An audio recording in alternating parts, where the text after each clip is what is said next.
Praise the lord. మరి ఒక ఉదయం మనం ఈ విధంగా కలుసుకోవడానికి దేవుడు మనకు అనుగ్రహించిన మహోన్నతమైన కృపను బట్టి దేవాతి దేవునికి కృతజ్ఞతాస్తుతులు చెల్లిస్తున్నాను. డైలీ బ్రెడ్ అనే ఈ యొక్క వాగ్దాన సందేశాలను వీక్షిస్తున్న ప్రతి ఒక్కరికి యేసుక్రీస్తు ప్రభువారి పేరిట శుభాలు తెలియపరుస్తున్నాను. సామెతల గ్రంథం 28వ అధ్యాయం 1వ వచనంలో, ఎవడునూ తరమకుండానే దుష్టుడు పారిపోవును, నీతిమంతులు సింహము వలె ధైర్యముగా ఉంటారు అని పరిశుద్ధ గ్రంథంలో రాయడం మనం చూస్తాం. నీతిమంతులు సింహము వలె ధైర్యంగా ఉంటారట. నీకున్న ప్రతికూల పరిస్థితిని బట్టి నీవు భయపడుతున్న పరిస్థితుల్లో ఉన్నావేమో. ఈరోజు మీకు ఒక మాట తెలియజేయాలని నేను ఆశపడుతున్నాను.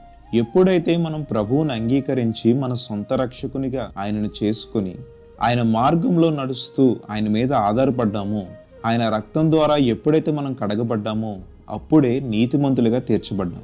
ఈరోజు ప్రభువుని నమ్ముకున్న నీవు నీతిమంతునిగా తీర్చబడ్డావు. మరి ప్రతికూల పరిస్థితులు చూసి నీవు భయపడాల్సిన అవసరం ఏముంది? నీతిమంతులు సింహము వలె ధైర్యముగా ఉంటారని పరిశుద్ధ గ్రంథం సెలవిస్తుంది. మనం ఎందుకు భయపడాలి? సాతాను అనేక విధములుగా మనల్ని శోధిస్తుంది.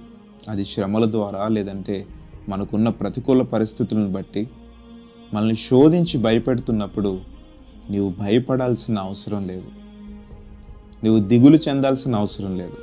ఎందుకంటే ప్రభు నీ పక్షాన ఉన్నాడు. ఆనాడు దానియేలు కూడా నీతిమంతునిగా జీవించి దేవునికి బహు ఇష్టునిగా జీవించాడు. చూడండి, రాజు సింహపు బోనులో దానియేలుని పడవేయమన్నప్పుడు దానియేలు భయపడలేదు. సింహపు బోనులో వెళ్తున్నప్పుడు కూడా దానియేలు భయపడలేదు. మీకు ఒక విషయం తెలుసా? సింహాలన్నీ దానియేలు వస్తూ ఉంటే సైలెంట్గా చూస్తూ ఉండుంటాయి. ఎందుకంటే దానియేలు వెనక యూదా గోత్రపు సింహమైన మన ప్రభు ఉన్నాడు. ఈరోజు మనలో కూడా మన ప్రభు ఉన్నప్పుడు మనం ఎందుకు ప్రతికూల పరిస్థితులను బట్టి భయపడాలి చెప్పండి? నీతిమంతులుగా తీర్చబడిన మనం, దేవుని మీద ఆధారపడిన మనం, దేవుని మార్గంలో నడుస్తున్న మనం దేనికి భయపడాల్సిన అవసరం లేదు. ఈరోజు చిన్న చిన్న శోధనలు బట్టి, అనారోగ్య పరిస్థితులను బట్టి, ఆర్థిక ఇబ్బందులను బట్టి, లేదా ఎవరో ఏదో అన్నారనో ఇలా ప్రతికూల పరిస్థితులను బట్టి భయపడుతున్నావా? ఈరోజు పరిశుద్ధ గ్రంథం ద్వారా దేవుడు మనతో మాట్లాడుతున్నాడు. నీతిమంతునిగా తీర్చబడిన నీవు భయపడాల్సిన అవసరం లేదు. కానీ ఎవరు భయపడతారట? ఎవరైతే నీతిమంతునిగా తీర్చబడలేదో వారు భయపడతారు. దుష్టుడు వాడు ఎవడు తరమకుండానే పారిపోతాడట. మరి ఇప్పటి వరకు దేవునికి ఇష్టానుసారముగా నీవు జీవించలేదా?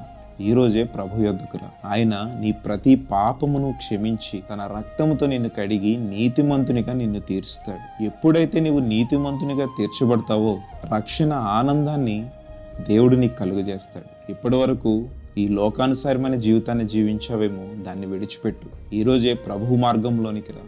ఎప్పుడైతే నీవు ఆయన రెక్కల క్రింద చేరుతావో నీలో నీతి సూర్యుడు ఉదయిస్తాడు. ఆయన రెక్కల క్రింద మనకు ఆరోగ్యము, సంతోషము కలుగుతుంది. కాబట్టి దేనికి భయపడాల్సిన అవసరం లేదు.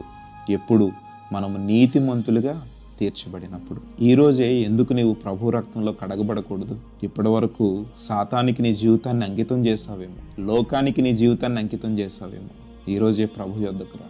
దేవుడు ఖచ్చితంగా ప్రతి పాపము నుండి నిన్ను క్షమిస్తాడు. నీతిమంతునిగా నిన్ను తీరుస్తాడు. Praise the lord.